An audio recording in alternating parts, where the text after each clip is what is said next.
পুরো খবরে আছি। দাবি আদায়ের মিছিলে যেন ক্লান্ত ঢাকার রাজপথ, যার তীর্থভূমিতে পরিণত হয়েছে শাহবাগ। তবে সেই গণ্ডি ছড়িয়ে পড়েছে সারা দেশ জুড়ে। যে যেখানে পারছে সেখানেই বসে পড়ছে যৌক্তিক অযৌক্তিক দাবি আদায়ের পসরা নিয়ে, যাতে করে চরমভাবে ভেঙে পড়েছে যোগাযোগ ব্যবস্থা। মানুষকে জিম্মি করে পথঘাট বন্ধ করা হলেও তাতে থোড়াই কেয়ার আন্দোলনকারীদের। মাকসুদুন নবী জানাচ্ছেন বিস্তারিত।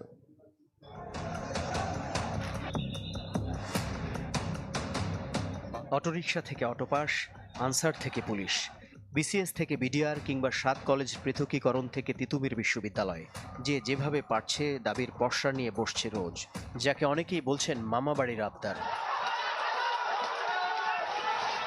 7 কলেজ সমস্যার সমাধান শেষে নগর জীবন যখন একটু স্বস্তির নিঃশ্বাস ফেলবে বলে প্রস্তুতি নিচ্ছিল, ঠিক তখন বিশ্ববিদ্যালয়ের আবদার নিয়ে ফের সরব হলেন তিতুমির কলেজের শিক্ষার্থীরা। মাঝে কদিন হালে পানি না পেলেও এবার চলাচলের পথ অবরোধ করে তারা নেমে পড়লেন আমরণ অনশনে। একটা কলেজকে হুট করে বিশ্ববিদ্যালয়ে রূপান্তর করার যথার্থতা এবং বাস্তবতা কতখানি তা নিয়ে তাদের ভাবনাই বা কতখানি। আমাদের তিতুমির কলেজের প্রশাসনের অসহযোগিতা এবং আমাদের নিয়ে ওনারা তুচ্ছ তাচ্ছিল্য করার কারণে আমরা আমাদের কর্মসূচি তিতুমিরের গেট থেকে রাজপথে আসছি। ইউনিভার্সিটি দিতে হবে এবং এই অপদার্থ অথর্ব প্রশাসনকে এখান থেকে বিতাড়িত করতে হবে। অন্যথায় আমাদের সবাইকে লাশ এখান থেকে নিয়ে যেতে হবে। ওদিকে আবার গাজীপুরের ডিজিটাল ইউনিভার্সিটির নাম পরিবর্তনের দাবিতে রাস্তায় নেমেছেন প্রতিষ্ঠানটির শিক্ষার্থীরা। একদিন আগে রেলের রানিং স্টাফ আর ইবতেদায়ী শিক্ষকরা মোটামুটিভাবে আন্দোলনের ফসল ঘরে নিয়ে গেছেন। তাই চাকরিচ্যুত পুলিশ সদস্যরাও যেন বসে থাকতে রাজি নন। আওয়ামী লীগ আমলে হারানো চাকরি এখনই ফেরত চাইছেন তারা, আর এজন্য আটকে দিয়েছেন সচিবালয়ের সামনের রাস্তা। নির্বাহী আদেশ মোতাবেক এবং আমরা মাননীয় প্রধান উপদেষ্টা এবং মহামান্য রাষ্ট্রপতির দৃষ্টি আকর্ষণ করি আমাদের এই বিষয় অবগত সম্পর্কে। আগস্টের 18 তারিখে আমরা আন্দোলনটা স্থগিত করেছিলাম। হেডকোয়ার্টার আমাদের একটা মিথ্যা আশ্বাস দিছিল। আমাদের চাকরি বিভিন্ন কারণে গেছে, যেখানে দ্বিমত পোষণ হয়েছে সেখানে তাকে চাকরিচ্যুত করা হয়েছে। এখন আমাদের চাওয়া এক দফা এক দাবি, আমরা চাকরি পুনর্বহাল চাই। 16 বছর অনেকটা মুখ বুজে থাকা বঞ্চিতদের সব মিছিল যেন আছড়ে পড়ছে 6 মাসের ইউনূস সরকারের ওপর। বলা হচ্ছে এই 6 মাসে 136টি আন্দোলন মোকাবেলা করতে হয়েছে অন্তর্বর্তী সরকারকে। দাবি দেওয়া আদায়ের এই মোক্ষম মৌসুমে যেন কারোর তর সইছে না। রাত পোহালে কে কোন দাবি নিয়ে প্রস্তুত হচ্ছে তা জানা নেই অসহায় ঢাকাবাসীর। নিজেদের সবটা ঢেলে দিয়ে একটি অন্তর্বর্তী সরকারকে দেশের দায়িত্ব দিল যে আপামর ছাত্র জনতা, সেই তারাই আবার অল্প কয়েকদিনের সরকারের ওপর চাপিয়ে দিচ্ছে দাবি দেওয়ার সীমাহীন বোঝা। এই প্যারাডক্স স্বতঃস্ফূর্ত নাকি ঔদাসীন্য নাকি আরোপিত, সেই প্রশ্নের উত্তর মেলবার আগেই হয়তো আগামীকাল দেখা মিলবে নতুন কয়েকটি দাবি দেওয়ার আন্দোলনে। মাকসুদুন নবী, চ্যানেল 24, ঢাকা। উপদেষ্টা পরিষদ থেকে পদত্যাগ ও রাজনৈতিক দল গঠনের বিষয়ে এখনো কোনো সিদ্ধান্ত হয়নি, এই কথা জানিয়েছেন তথ্য ও সম্প্রচার উপদেষ্টা নাহিদ ইসলাম। তথ্য ভবনে এক অনুষ্ঠান শেষে তিনি বলেন, 15 বছরের ধারাবাহিকতায় আওয়ামী লীগের রাজনীতি করার সুযোগ নেই, তবে তা আইনগত ও রাজনৈতিক সিদ্ধান্তের বিষয়। জানান, সহিংসতার বশবর্তী হয়ে কোনো পদক্ষেপ নিতে চায় না সরকার। সরকার যদি নিরপেক্ষ না থাকে তাহলে একটা নিরপেক্ষ সরকার দরকার হবে নির্বাচনের সময়। আমি কথাটা বলছি, কারণ আছে। কারণ আমরা দেখছি যে বেশ কিছু বিষয়ে অন্তর্বর্তীকালীন সরকার নিরপেক্ষতা পালন করতে পারছেন না। যারা ছাত্ররা এখন রাজনৈতিক দল খোলার কথা বলছেন, বৈষম্যবিরোধী ছাত্র আন্দোলন কিংবা নাগরিক কমিটি, সরকারে যে 3 জন ছাত্র উপদেষ্টা আছেন তারা যদি এই প্রক্রিয়ার সাথে না থাকেন তাহলে তো সেক্ষেত্রে কোনো বাধা নেই। সরকারি থেকে রাজনৈতিক দল গোছানোর চেষ্টা, বিএনপি নেতাদের এমন অভিযোগের পর গেল কয়েকদিন ধরেই গুঞ্জন উপদেষ্টা পরিষদ থেকে পদত্যাগ করে রাজনৈতিক দল গঠন করতে যাচ্ছেন ছাত্র উপদেষ্টারা। বৃহস্পতিবার রাজধানীর এক অনুষ্ঠান শেষে এ নিয়ে জানতে চাওয়া হয় তথ্য উপদেষ্টা নাহিদ ইসলামের কাছে। গুঞ্জন উড়িয়ে দিয়ে জানান, এখনো কোনো সিদ্ধান্ত হয়নি। তো এই আলাপটা আসছিল যখন আসলে কিছু রাজনৈতিক দল থেকে বলা হচ্ছিল যে সরকারের থেকে রাজনৈতিক দলে অংশগ্রহণ, তখন আমি বলেছিলাম যে কথার প্রেক্ষিতে যে নতুন রাজনৈতিক দল হোক বা অন্য কোনো রাজনৈতিক দল হলো, আমরা সরকারে থাকা অবস্থায় সেটার সাথে সংশ্লিষ্ট হব না। এখন পর্যন্ত আমাদের এরকম কোনো সিদ্ধান্ত বা পরিকল্পনা আসলে হয়নি। আওয়ামী লীগের নিষিদ্ধের প্রশ্নে নাহিদ ইসলাম বলেন, প্রতিহিংসার বর্ষবর্তী কোনো সিদ্ধান্ত মেনে নেবে না অন্তর্বর্তী সরকার। আওয়ামী লীগ নামে, আওয়ামী লীগ ব্যানারে আসলে রাজনীতি করার সুযোগ বাংলাদেশে থাকা উচিত না বলে আমরা মনে করি। সেটার আইনগত প্রক্রিয়া কি হবে, রাজনৈতিক প্রক্রিয়া কি হবে, সেটা হয়তো আমাদের আলোচনা করে বের করতে হবে। আবার পাশাপাশি এটাও আমরা বলেছি যে আমরা কিন্তু কোনো প্রতিহিংসা হয়ে আমরা রাজনৈতিক প্রতিহিংসা শুরু করতে চাই না। আমরা রিকনসিলিয়েশনও চাই, আমরা জাস্টিসও চাই। এর আগে রাজধানীর তথ্য ভবনে গণ অভ্যুত্থানে হতাহত, অসুস্থ ও অসচ্ছল সাংবাদিকদের অনুদান এবং সন্তানদের বৃত্তি হিসেবে 127 জনকে আর্থিক সহায়তা দেয়া হয়। জোমাতুল বিদা, চ্যানেল 24, ঢাকা। 250-টিরও বেশি ডিজাইন অপশন নিয়ে ওয়ালটন স্মার্ট ফ্রিজ, বোঝে আপনার প্রয়োজন। জবাবদিহিতা ও স্বচ্ছ নির্বাচন ব্যবস্থা না তৈরি করতে পারলে কোনো সমস্যার সমাধান হবে না। খুলনা বিভাগের 4 জেলার দলের কর্মশালায় এই কথা বলেন বিএনপির ভারপ্রাপ্ত চেয়ারম্যান তারেক রহমান। তিনি আরও জানান, বিএনপি এমন নির্বাচন চায় যেখানে মানুষ পছন্দের প্রতিনিধি বেছে নিতে পারবে। আমি সেজন্য সঠিকভাবে শুনতে পাচ্ছি না। দলের 31 দফা প্রান্তিক পর্যায়ে পৌঁছে দিতে ধারাবাহিক কর্মসূচির অংশ হিসেবে মাগুরা, মেহেরপুর, চুয়াডাঙ্গা সহ 4 জেলা নিয়ে বিএনপির এবারের কর্মশালা। আমাদের বিভিন্ন রকম অনেক দিনব্যাপী চলা এই কর্মশালায় দ্বিতীয় পর্বে ভার্চুয়ালি যোগ দেন বিএনপির ভারপ্রাপ্ত চেয়ারম্যান তারেক রহমান। শুরুতে নেতাকর্মীদের নানা প্রশ্নের জবাব দেন তিনি। বলেন, দেশে জবাবদিহিতা এবং স্বচ্ছ নির্বাচন ব্যবস্থা না তৈরি করতে পারলে কোনো সমস্যার সমাধান হবে না।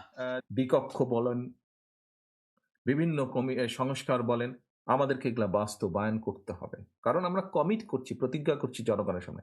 কিন্তু একই সাথে জনগণের যে চাহিদাগুলো, জনগণের যে আশা, জনগণের যে প্রত্যাশা, জনগণের যে চাওয়া, এইগুলো আমাদেরকে অ্যাড্রেস করতে হবে। যে কোনো মূল্যে এই সমস্যার সমাধানগুলো করতে হবে। আমরা যতই সংস্কারের কথা বলি, আমরা যাই বলি না কেন, সমস্যার সমাধান করতে হবে তাদেরকে দিয়ে যাদের জবাবদিহিতা থাকবে জনগণের কাছে। এবং এই জবাবদিহিতা যদি আমরা গড়ে তুলতে পারি, একদিনে হবে না, বাস্তবতা বুঝতে হবে। বাট পর্যায়ক্রমিক ভাবে 2 বছর, 5 বছর, 10 বছর, 15 বছর, 20 বছর, 30 বছর, 50 বছরে ধীরে ধীরে আমরা আমাদের জনগণের বা দেশের অনেক সমস্যার সমাধান আলোচনা করে সমাধান করতে পারবো। এবং তখন একটি প্রসেসই তৈরি হবে। তারেক রহমান বলেন, বিএনপি এমন একটি নির্বাচন চায় যেখানে জনগণ তার পছন্দ মতো প্রতিনিধি নির্বাচন করতে পারবে। এই অনুষ্ঠানে আমরা সেই শপথ গ্রহণ করি এবং আমাদের এই লক্ষ্য এবং এই উদ্দেশ্যকে 31 দফার মাধ্যমে জনগণের পাশে দাঁড়ানোর যে আমাদের শপথ, এই শপথকে লক্ষ্যভ্রষ্ট করার জন্য যদি কেউ এমন কোনো অন্যায় করে থাকে, তার বিরুদ্ধে প্রতিবাদ এবং প্রতিরোধ আমরা গড়ে তুলব। এদিকে গুলশানে দলের চেয়ারপারসনের কার্যালয়ে ইউরোপিয়ান পার্টনারশিপ ফর ডেমোক্রেসির সাথে বৈঠক করেছে বিএনপি। ঘণ্টাব্যাপী চলা এই বৈঠকে মির্জা ফখরুল ইসলাম আলমগীর সহ বিএনপির 3 সদস্যের প্রতিনিধি অংশ নেন। শাহনেওয়াজ বাবলু, চ্যানেল 24, ঢাকা। এলো instant milk powder happy cow, যেমন সাশ্রয়ী তেমনি পুষ্টিগুণে ভরপুর। আর এটা নিউজিল্যান্ডের গরুর দুধ। হ্যাপি কাউ, গরুর দুধের স্বাদ সবাই পাক। সংসদীয় আসন পুনর্বিন্যাসের জন্য বিদ্যমান আইন সংশোধন করতে চায় নির্বাচন কমিশন। এক্ষেত্রে 3টি বিষয়ে বিবেচনায় রেখে সুপারিশ করবে ইসি। নির্বাচন কমিশনের সভায় নেওয়া হয় এই সিদ্ধান্ত। এদিন ইসির সাথে বৈঠক শেষে বিশ্বাসযোগ্য ভোটের তাগিদ দেন ইউরোপীয় ইউনিয়নের প্রতিনিধিরা।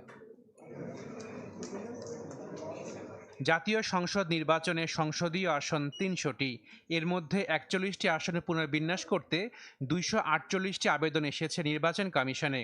তবে আইনি জটিলতায় আবেদনগুলো নিষ্পত্তি করতে পারছে না কমিশন। বিষয়টি নিয়ে আলোচনা হয় নির্বাচন কমিশনের 3য় কমিশন সভায়। সভা শেষে জানানো হয় বিদ্যমান আইনটি সংশোধনের জন্য সুপারিশ করা হবে।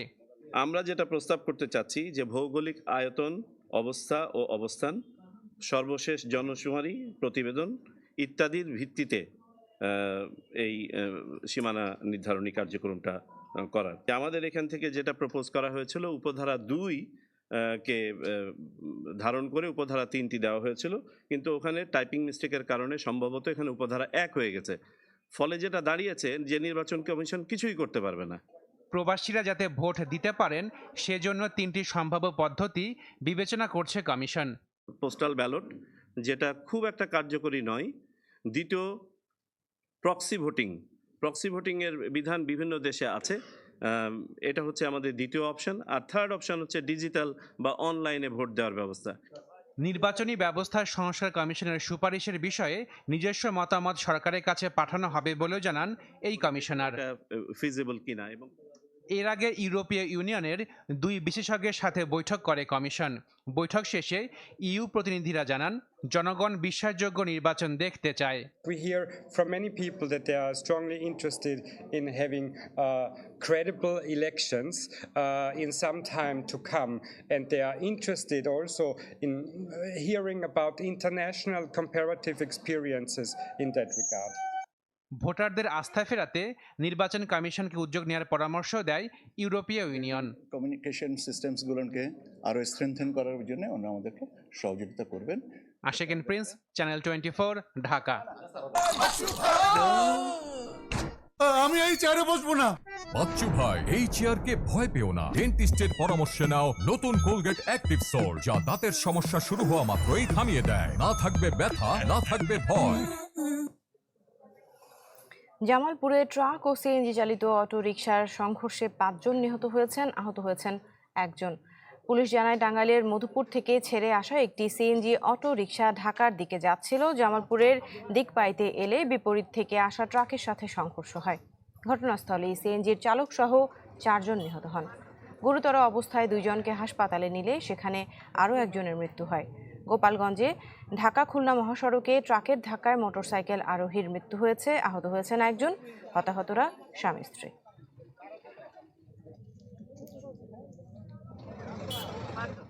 সিএনজি সাধারণত বেপরোয়া গাড়ি চালানোর কারণেই এত বড় অ্যাক্সিডেন্টটা ঘটেছে। আজকে 5টি প্রাণ চলে গেল।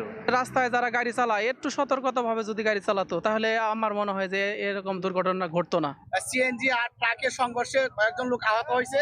তৎক্ষণাৎ আমরা সংবাদ পেয়ে ঘটনাস্থলে এসে দেখতে পাই 4 জন ডেড বডি আর 1 জন আহত অবস্থায়। তারপর রাস্তায় 1 জন মারা গেল, টোটাল 5 জন। ট্রাকটা যে চলে গেছে সেটা আমরা খোঁজাখুঁজি অব্যাহত আছে, আর লাশের ব্যাপারে আমাদের আইনগত ব্যবস্থা প্রক্রিয়াধীন। বাংলাদেশের সাথে বাণিজ্য ও উন্নয়ন সহযোগিতা অব্যাহত রাখার প্রতিশ্রুতি দিয়েছেন জাপানের নতুন রাষ্ট্রদূত সাইদা শিনিচি। প্রধান উপদেষ্টা ডক্টর মোহাম্মদ ইউনুসের সাথে সাক্ষাতে এই প্রতিশ্রুতি দেন তিনি। এ সময় ডক্টর ইউনুস বলেন, জাপান গুরুত্বপূর্ণ উন্নয়ন অংশীদার। এমন সম্পর্কের জন্য বাংলাদেশ গর্বিত। আলোচনায় রোহিঙ্গাদের প্রতি অব্যাহত সহযোগিতা ও মিয়ানমারের রাখাইন রাজ্যে প্রত্যাবর্তনের জন্য জাপানের সহায়তা কামনা করেন। রাষ্ট্রদূত চলমান মাতার বাড়ি, গভীর সমুদ্রবন্দর সহ বড় প্রকল্পে জাপানের সহায়তা অব্যাহত রাখার কথা জানান।